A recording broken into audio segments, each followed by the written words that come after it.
are on day 36 of this government shutdown, making it the longest in U.S. history. We have told you before about the impacts the shutdown is having on government programs across the country. Now we are checking in with a political science professor about what could come next. WCIA 3's Peter Hansen is live in our newsroom. And Peter, you have talked to him before.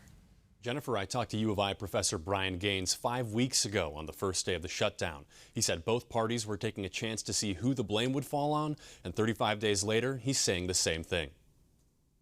Public opinion hasn't swung around very decisively yet to place the blame. A political chess game with no end in sight. That's what U of I political science professor Brian Gaines is saying about the current government shutdown. Maybe there's still some on both sides who are not panicking. They think there are bad consequences coming and they'll be good for our party because they'll be bad for the other party.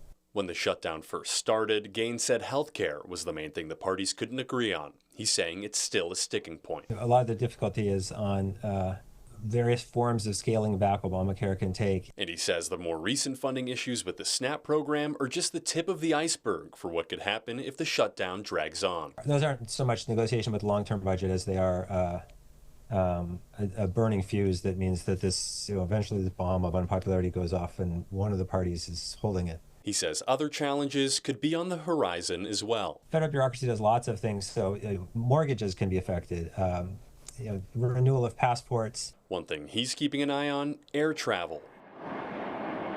Already, the FAA saying it plans to reduce flights by 10% at 40 airports by the end of the week. That might make more lawmakers nervous that a lot of constituents could end up angry if there's extreme delay at airports just before the Tuesday and the Wednesday before Thanksgiving, when a heck of a lot of people travel.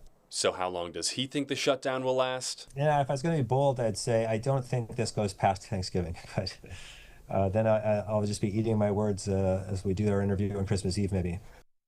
In the meantime, Gaines says he thinks all eyes should be on the Senate. That's where he says a deal might actually get done. Live in the newsroom, Peter Hansen, WCIA 3, your local news leader. All right. Thank you, Peter.